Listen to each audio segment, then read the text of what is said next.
and welcome back to another video. Today you join me for yet another video of Hot Hatch Head2Head. You guys seem to be absolutely loving this series, so why not give you some more? Today I'm joined with Harrison and his Hyundai i30N Performance, and if you cast your mind back to the first episode of this series when I met up with Steph and his A45, I said for this series there's one car in particular which I'm really quite intrigued with, and that is the i30N, and like we were saying off camera, I literally know nothing about it, so you're gonna have to teach me, but really excited about this. Golf R versus i30N.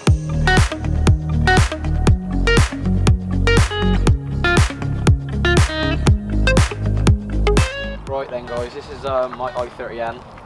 I've had it for about 2 months now and I've done 4,000 miles on it already, so already?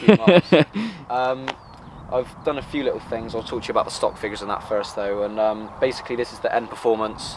So with the N Performance you get a electronic limited slip differential, you get adaptive dampers, you get valved exhaust, you get a few little extra bits in the interior and stuff like that. Stock, these cars make 275 PS, which is around 270 brake horsepower, 358 Newton meters of torque, but with overboost you get 378. My car is currently running the DT UK tuning box, so rough figures are around 300 horsepower and 460 Newton meters torque at the moment. Interesting. So yeah, they're actually quite similar then, power-wise. Yeah, so similar powers than that. And if you come around to the side, I've got some new wheels on it. These are OZ Ligera HLTs. They're around 4 kilos lighter per corner, so crikey, you really notice the difference. They do look nice actually. It looks lower as well. You've lowered it, so yeah, it's lowered on AST springs, which is lowered 25mm at the rear, 20mm at the front, and like with the springs on, it just handles like it's unreal in the corners and that. It just stays flat completely. And I've also changed the stock tyres. I've got some PS4Ss. Nice. So I burned through the stock tyres in 3,000 miles. You're kidding, really? Yeah. Crikey, So, that's how it's done. Yeah, and then around the back, you've got the twin exhausts, slight diffuser, and I've got some sort of like little add-ons here. Oh yeah, I see. Just done a few little bits, just like black out the badges. And Yeah, that makes a big difference. And then in the boot as well. It comes Yes, this is cool. With a built-in Look at strut that. brace. That is cool. You got a little roll cage. Yeah, basically. So yeah, that must all tie together with some extreme cornering speeds, I yeah. imagine. So it feels really stiff in the corners, and as well, added with the adaptive suspension and that, yeah, it's pretty firm as well. So, but when you want it to be, it's nice and smooth and that. So, and you can, the exhaust is also a valve system. Oh, so wicked. when you want it like pop and bang, and you can. But then if you just want to like cruise quietly and stuff, you can obviously like just turn it down a bit. Cool. Now I literally know nothing about this, but I did notice it's got a manual box. Does it only come in manual? It only comes in a manual, this car. Okay, that's interesting. And front wheel drive? Front wheel drive as well. I think there's maybe rumours for a DCT version of this and a 4-wheel drive.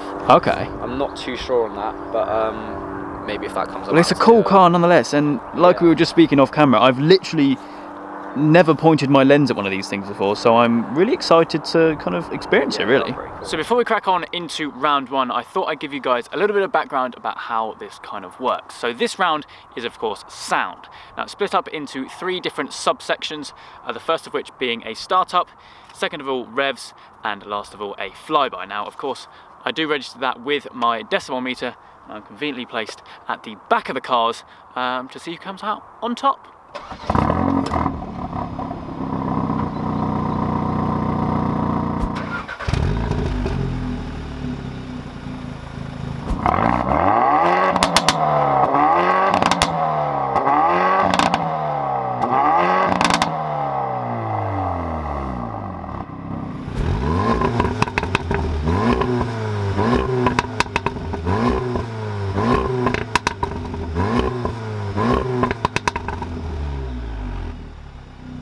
Two little mini rounds done, and I think you might have pipped me at the post there. Your startup was 83 decibels. Yeah.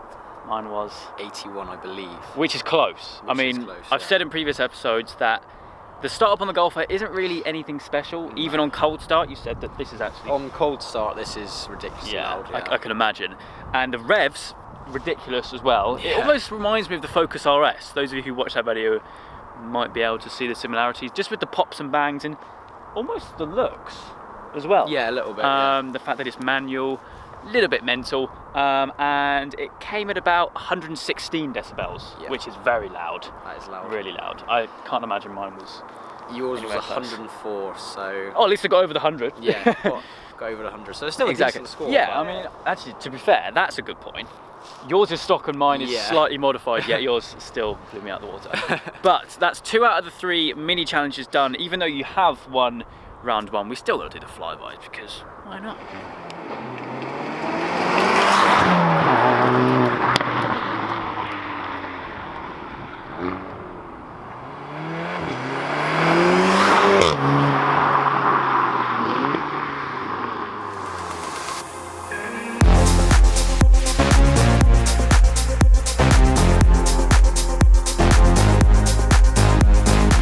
So that was quite interesting. Even though you did win the sound overall, I still won the flyby, which I'll take.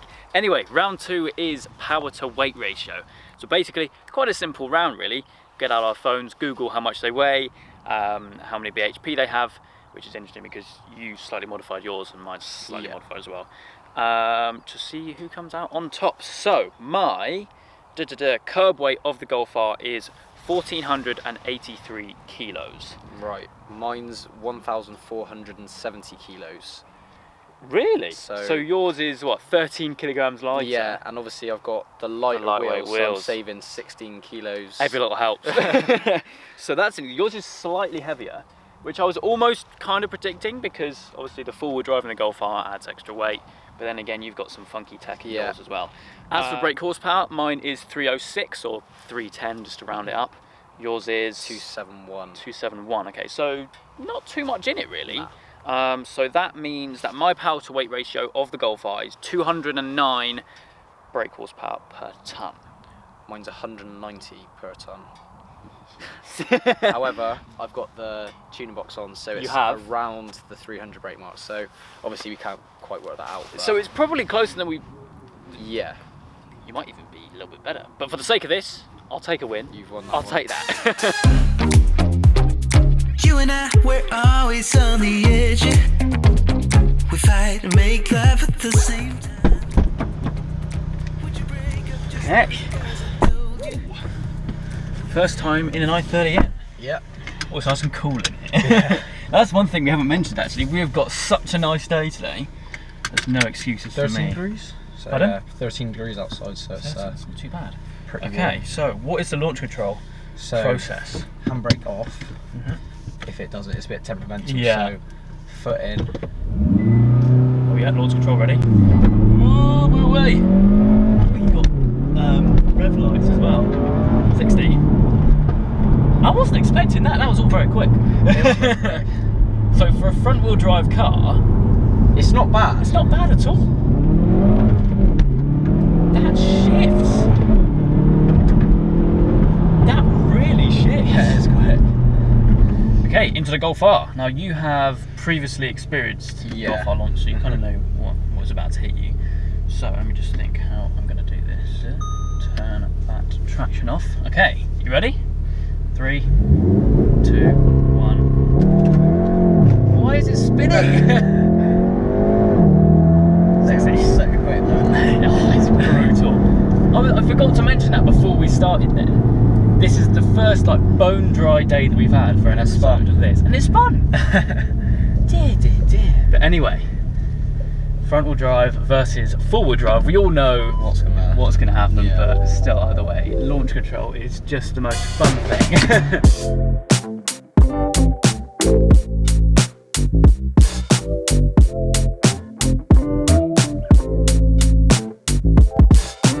So, halfway through all the tests. Now, what I forgot to mention in the last round is the lack of a draggy. Now, if you guys watched the previous episode with Johnny and his Marque Fiesta ST, you'll know that I used a draggy for that. I loved it. I ordered one, but it hasn't turned up yet. So I'm going to have to revert back to using the time code in Premiere Pro to work out who won that round. So, we don't know but I think the times, but we kind of do though, don't we? But either way, it is now time for the fuel economy. Now I always strategically place this just after the launch controls to get just the worst numbers. So obviously, as you can expect, quite a simple round really. Just gonna hop into both cars, have a look through the computers and see which one has the better fuel economy. Okie dokie. Yours first. Right then, so start the car up. Have a little look. So you swipe through the menus, and then, so today, 23.1. 23.1, but obviously I've driven 60 miles on dual carriageways, just cruising in cruise control. Yeah, so, that's true. But my overall MPG over 4,000 miles is 18.7. 18.7. That's interesting because I have a feeling my car might be, I think it might be a little bit worse actually. Really? Yeah. I suppose there's only one way to find out. Hop into my car. So, it was 18.7 was it? 18.7 to beat. over 4,000 miles. Over 4,000 miles. Okay. Let's have a little flick through. So that is, oh no, that's since refueling since start, 12.3. Long time, 24.3? Look at that, so yours is Crikey. quite a bit better than mine then. I was not expecting that. Hang on, wait, what engine does yours have? 2 litre. 2 litre 2 litre 4 cylinder, yeah. That's the same as mine. Yeah. I think it's the pots Crikey. because it dumps fuel. And, Yeah, that's true actually. That's true. but yeah, mine's not great, and I do rag it everywhere.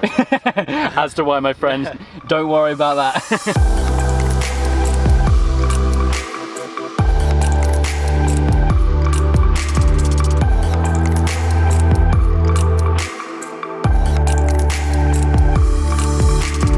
Okay, so on to the final challenge of today's video, which is of course the viewer's choice. So as per usual, I put a poll on my Instagram for you guys out there to vote which one you prefer, the i30N or the Golf R. Predictions? Golf R. You Everyone reckon? loves the Golf, don't they? True, but I think the i30N is a bit of an underdog.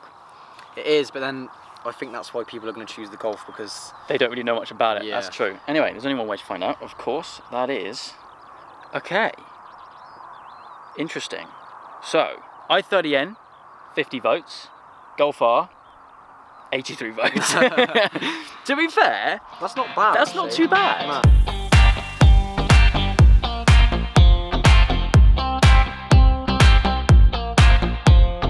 So there we have it then, i30N versus Golf R. The one episode which I've really been quite intrigued to do, so thank you very much Yeah, for coming no down worries, with the car.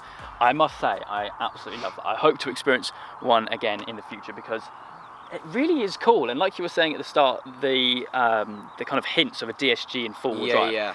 that is going to be a big competitor, especially to the Golf R. But yeah, thanks again for coming Yeah, on no down. worries. Harrison's link will be down in the description down below for you guys to go and check out his Instagram, where I post a little bit more about the i30N. But anyway, that is it for today's video. I hope you guys have enjoyed. If you have, then please do make sure you leave a like and make sure you subscribe for all the adventures still to come.